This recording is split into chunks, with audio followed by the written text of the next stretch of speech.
Antes de tudo, antes de me dirigir a todos os senhores aqui presentes, senhoras, vamos buscar as luzes divinas, a luz do Espírito Santo, para que eu possa transmitir a todos vocês o que for de Deus, e que todos vocês possam compreender conforme a sabedoria do Espírito.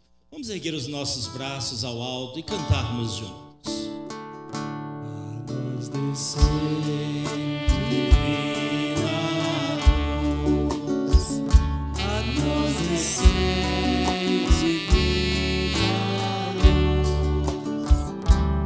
em nossas almas acender o amor de Jesus, o amor de Jesus. Vinde Santo Espírito do céu, é divina luz, é divina luz, a luz descer, divina luz, a luz descer, divina luz, em nossas almas acender o amor de Jesus, o amor de Jesus. Com esta luz nós temos segurança para falar e para ouvir a palavra de Deus. Caro confrade, Padre Roque, que é reitor desse santuário, prezados confrades que celebram nesta noite, Diácono Paulo Gabriel, ministros da palavra, da música, do altar, ouvintes da Rádio Bom Jesus que nos escutam, e todos que estão sintonizados pela internet e na web TV Bom Jesus.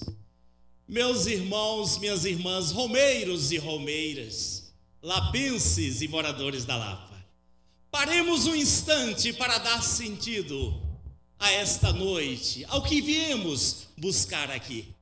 Nós queremos sair daqui preenchido de Deus, melhor do que o que nós chegamos. Nós estamos fazendo uma via sacra. São 7 estações do sofrimento de Nossa Senhora, para que possamos valorizar as alegrias de Maria e tê-la nosso porto seguro. É necessário que nós mergulhemos no sofrimento que ela foi capaz de passar para nos dar as suas graças. Então, Senhora da Soledade, queremos agora mergulhar com profundidade na tua história, especialmente na segunda dor desta noite. De início eu quero dizer que para suportar uma dor, para comandar a vida da gente entre altos e baixos, nós precisamos ter uma base forte dentro de nós. Nós precisamos ter segurança. Nós precisamos acreditar de que existe uma força dentro de nós que nos move. Nós precisamos ter ideal na vida. Nós precisamos saber onde nós queremos chegar. E podemos dizer que Nossa Senhora foi capaz de suportar todo o sofrimento, e especialmente o de hoje, correndo nas caladas da noite, para que o seu filho não fosse morto, porque ela tinha certeza de que Deus estava com ela. Vamos fazer um retrospecto muito curto e rápido. Deus pede que o anjo venha e avise a Nossa Senhora que nela se desenvolverá neste mundo um plano de salvação. E o anjo chega assim: alegra-te, ó cheia de graças, o Senhor está contigo. Aqui, meus amigos, 2 grandes mensagens. Transmitiu para ela que Deus estava com ela, e que porque Deus estava com ela, a alegria devia ser grande dentro dela. Então aqui nós já podemos detectar que aqueles que têm a segurança que Deus está com ele e com ela, é uma pessoa alegre, mesmo diante das dificuldades da vida. Nossa Senhora escutou aquilo que o anjo falou, e ela, mostrando que não tinha uma fé cega, que engolindo tudo de baixo para cima, ela questiona: mas como é que vai acontecer isso? Eu não conheço homem algum, eu não tive relação com nenhum homem. O anjo argumenta, ela se convence e se joga nos braços de Deus. Eis aqui a serva do Senhor, faça das minhas entranhas, Deus, o que tu quiseres. Se jogou nos braços de Deus. Ela sentiu ali que existia essa força dentro dela, que estava lhe preparando para os momentos de alegria e de sofrimento da vida. Vamos para frente. E ela engravida, e de repente ela vai visitar a prima Isabel. Quando chega lá, não é mais o anjo, agora é Isabel que constata de que a presença de Deus está acompanhando ela. Quando ela cumprimenta a sua prima, as duas barrigas sacodem. E Isabel reage: prima, assim que você me cumprimentou, a criança pulou de alegria no meu ventre. Bem-aventurada és tu, porque o Senhor está contigo. Ele te fez grandes coisas. Então aqui pela segunda vez, é uma comprovação que Nossa Senhora tem de que Deus está acompanhando ela, e que a alegria está na barriga dela. Então aqui Maria fez uma caminhada de fé. Ela estava se preparando para esses torpedos que viriam depois. E aqui, meus amigos, ela reage, ela responde e mostra de que ela está consciente para a missão que ela viria a cumprir. A minha alma engrandece o Senhor, meu espírito se alegra em Deus, meu Salvador. Daqui para frente todas as gerações me respeitarão, me chamarão bem-aventurada, porque o poderoso fez grandes coisas em mim. Termina essa primeira parte dizendo o quê? Que Nossa Senhora, antes de experimentar o sofrimento, antes de experimentar essas 7 dores que nós estamos celebrando neste setenário, ela fortaleceu, fez experiência forte de Deus dentro dela, e por isso ela foi capaz de suportar as dores e sofrimentos da vida. Eu abro um parêntese: você, Romeiro, você lá pense, se a tua fé for forte nesse bom Jesus que nós estamos aqui para contemplar neste lugar sagrado, as dificuldades, tristezas e sofrimentos da vida, nós seremos vencedores. Tenho certeza disso, se a nossa base de fé for forte, assim como Nossa Senhora fez experiência de Deus. Mas vamos para frente, e aí vem o torpedo maior, vem o sofrimento, a dor.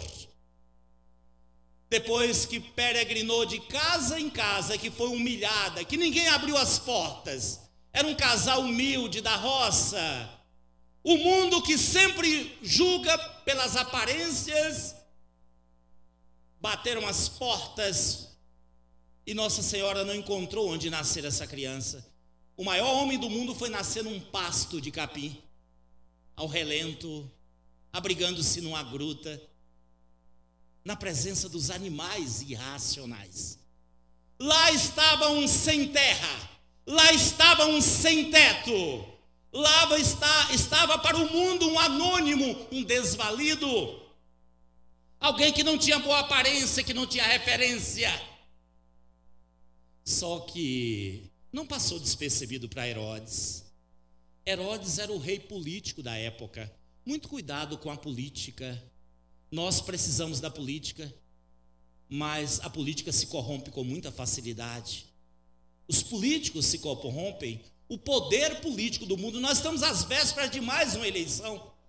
Eu quero lembrar que os enviados de Deus já sofreram neste mundo com o poder político. No Antigo Testamento foram os faraós do Egito que escravizaram o povo. Na época de Jesus é o rei Herodes que nós estamos falando hoje. Então o poder político ameaça matar, procura a criança para matar. Mas por que esse rei político tão poderoso está com medo de um casal tão simples, um casal que não tinha poder nenhum, porque um rei político tão poderoso está incomodado com uma criança que não faz nada de mal, que é indefesa? Podemos questionar. Só que a consciência do maldoso Herodes e o medo de perder o seu poder do mundo corrupto, sentiu-se ameaçado, porque os profetas já vinham anunciando que Deus mandaria ao mundo aquele que viria tirar o povo da opressão, do sofrimento. Então Jesus era uma ameaça para ele. Então, meus amigos, aqueles que estão com Deus, sempre aparecem os sinais. E aqueles que Deus mandou para defender a criança, primeiro os magos, que voltaram por outro caminho e não denunciaram para Herodes onde era que Jesus estava. Quantos anjos bons que Deus manda aí na nossa caminhada, nos defendendo dos perigos. E Deus aparece em sonho a José: levanta, não espera o dia clarear, não, corre, vai para o Egito, que Herodes está procurando a criança para matar. Ou seja, aqui podemos dizer que a cruz de Nossa Senhora começou bem antes da cruz de Jesus. A cruz representando o sofrimento, Nossa Senhora passou ainda quando Jesus era criança. Então Nossa Senhora desfrutou primeiro da cruz, do sofrimento, do que o seu filho. Ela fez experiência antes de Jesus. Meus amigos, minhas amigas, diante disso tudo, a palavra de Deus só tem sentido se ela ilumina a nossa vida hoje, senão fica a palavra do passado estéril. E quem são os Herodes de hoje, que perseguem principalmente as mulheres, já que nós estamos celebrando Nossa Senhora como representante de vocês mulheres, de vocês mães? Quem são os Herodes de hoje que perseguem e até são ameaça de morte nos dias de hoje? Aqui nós podemos começar, assim como Herodes perseguiu uma criança inocente, podemos dizer que Herodes pode ser aquele homem que engravida uma mulher e que não assume a paternidade, que são apenas reprodutores. E mais do que isso, que engravida uma mulher e tenta fazer a cabeça dela depois de grávida para tirar o filho, para abortar o filho. Aqui é um Herodes dos dias de hoje, perseguindo uma vida no útero da mãe, uma indefesa, um inocente que não pode se defender. A prática do aborto por esses reprodutores, nós podemos dizer que esses reprodutores são verdadeiros Herodes dos dias de hoje. E quantas mulheres não aceitam e assumem a criança sozinha, defendendo a vida, assim como Nossa Senhora defendeu ao fugir nas caladas da noite. Muitas são as mulheres que preservam a vida, que criam um filho sem a presença do reprodutor, e que estão espalhados nos dias de hoje um pecado grave e mortal. Eu me lembro aqui nesse momento, numa paróquia que eu trabalhei, que acompanhei um caso de um casal de referência, ele advogado, mas especialista nas leis do mundo, e ela uma pessoa de caminhada de fé. Engravidou do terceiro filho, e no pré-natal perceberam que a criança tinha síndrome de Down, que no popular se chama mongoloide. Então, o que é que esse pai desesperado, não querendo que aquele filho deficiente nascesse, e aí tentou de várias maneiras a seduzir a mulher, convencer de que deveria praticar o aborto. E ela entrou num drama terrível. Ele ameaçou até deixá-la. E ela foi pedir o conselho nosso, o acompanhamento nosso, e com muita luta nós conseguimos fazer com que ela vencesse. Não era o desejo dela abortar. Ela naquele momento fez o papel de Maria defendendo a vida dada por Deus. O marido separou de cama só no terceiro ano. Quem convenceu esse bruto, esse coração bruto? Quem converteu esse Herodes? A atitude da mãe e os 2 filhinhos que tratavam o seu irmãozinho com todo carinho. Os 2 irmãos tocaram no sentimento desse bruto. E depois de 3 anos, ele conseguiu colocar a criança no colo com síndrome de Down e chorou e pediu perdão à esposa. Graças a Deus que chegou a isso. Mas vamos continuar. Herodes de hoje pode ser também os traficantes de droga, que tentam transmitir a morte a nossos filhos, a nossa juventude. Quantas famílias estão reféns dos traficantes, que fogem do lugar onde moram com medo de serem mortos, e eles utilizam de todas as forças para tirar tudo que a pessoa tem, pela força da cocaína, a força de todas as drogas. Então, os traficantes de drogas são Herodes dos dias de hoje, que tentam arrancar as vidas e tornando tantas famílias sofredoras e reféns. Herodes de hoje também pode ser um marido que espanca, que bate a sua companheira, a sua mulher, fazendo a humilhação dela e dando mau exemplo aos seus filhos. Quantas e quantas mulheres de norte a sul do Brasil apanham, sofrem, que correm para as delegacias desse país para buscar amparo na lei Maria da Penha, porque não aguentam mais ser humilhadas, e muitas fogem, são perseguidas e muitas mortas. São verdadeiros Herodes, esses maridos. E eu não quero falar de teoria, eu convido uma pessoa aqui a dar um testemunho agora. Ela que passou por um momento como este. E a história dela tem tudo a ver com a fuga de Nossa Senhora, com a dor que Maria sofreu ao fugir, com Jesus ainda criança, para defender a vida do nosso bom Jesus, do nosso Salvador. Eu convido aqui Clarice a dar o seu testemunho, ela que passou por esses momentos e que escreveu por causa da emoção e podia esquecer alguma coisa. Então, Clarice, por favor. Boa noite. Eu me chamo Clarice e vim aqui contar um pouco da minha história. Vim de uma família muito católica, onde desde criança aprendi a força e o poder da oração. No dia 3 de abril de 88, me casei. E aí começou o meu sofrimento. Com 15 dias de casada, o meu marido me bateu com um chicote como se fosse o meu pai.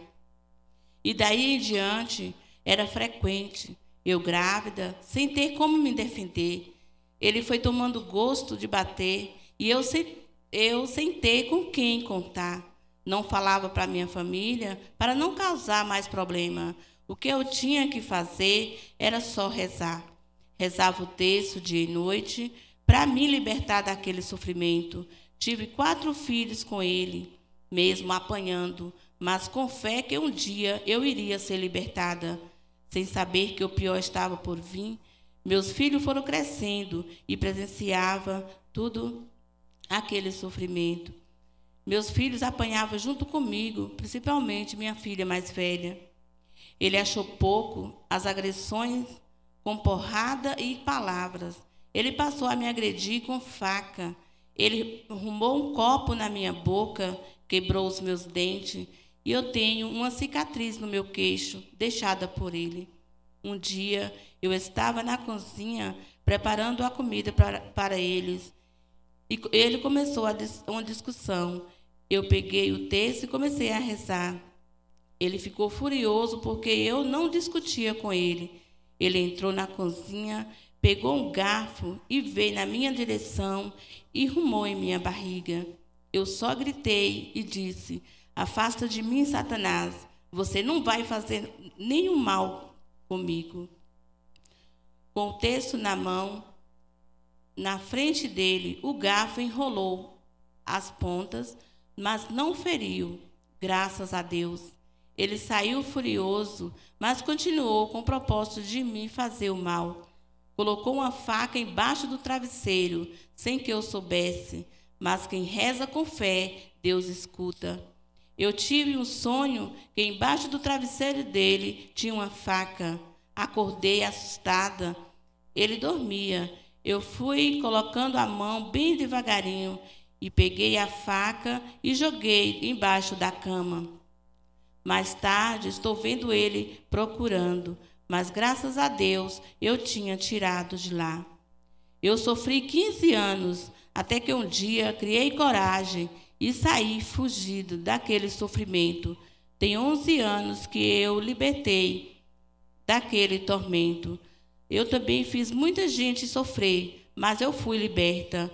Hoje constituí outra família, tenho uma união estável. Sou moradora do bairro Vila Nova e coordenadora da comunidade Vila Maia. Sou muito feliz no que faço, graças ao bom Jesus e à Nossa Senhora.